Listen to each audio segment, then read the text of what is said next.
My name is Patrick Gunnigle, but I'm known as Paddy. I'm Professor of Business Studies at the University of Limerick in Ireland, where I've worked for several years. I've also worked abroad. I worked for a year in the US in San Diego State University and for some years in Africa. Well, my work is largely focused on human resource management in multinational companies, and there are obviously very specific implications, for example, in areas like pay reductions, pay freezes and the like. But if I were to look at the overall implications of the global financial crisis for human resource management, it seems to me there are two somewhat contrasting developments. The first is probably positive for HR insofar as HR has acted as a principal delivery agent of the global financial crisis within companies. What I mean there is a lot of the firm reactions to the global financial crisis have been in issues like restructuring, pay cuts, changes in working hours, changes in compensation practices and the like, and these are all areas where HR has been the main management agent, and that I think is very positive for HR, because it means in dealing with the very severe financial implications of the financial crisis, human resource management has played an important role.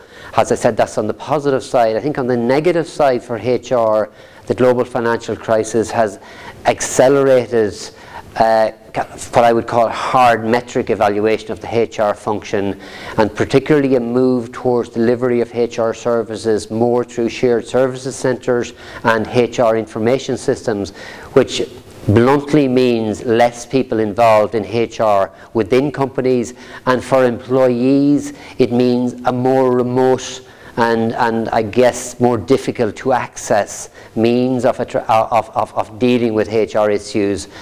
And I think that's a potential negative from employee side, even if it's a positive in terms of costs and in streamlining HR delivery. Multinationals play such a central role in the world economy. I think overall they account for something like a third of all world trade and exports of goods and services. I'm Irish, and multinationals are disproportionately important in Ireland. They are hugely important in terms of particularly American foreign direct investment. I mean, for example, there's American Bureau of Economic Affairs statistics which suggest that in 2006 the gross stock of American foreign direct investment in Ireland was greater than the gross stock of American foreign direct investment in Brazil, Russia, India and China combined, which gives you some sense of the scale. So I think studying multinationals is important because they are so important in the world economy. I guess the areas that are studied remain the same. I mean, there's the whole area of employment, rewards, industrial relations, training and development. So the functional areas of HRM remain the same, whether you're a small company employing 20 people or whether you're a multinational company employing 200,000 people. There's still recruitment, selection, training, development. I mean, I think the issue is it's the international dimension that makes it different and makes it probably more interesting, insofar as you're dealing with workforces of different nationalities, you're dealing with the institutional industrial relations regimes that may differ, for example, between Spain and Ireland will be very different in terms of their industrial relations traditions. The regulatory and legal environment is different. So I think that's where the multinational issue is different. It's the international dimension. The functional areas of HR remain the functional areas of HR, big or small, Spanish or Irish, American or Chinese. Oh, there is hope. I mean, the issue is that what the global financial crisis has damaged the extent of world trade, and obviously if world trade declines, then economics and economies and industries that are dependent on world trade have difficulties.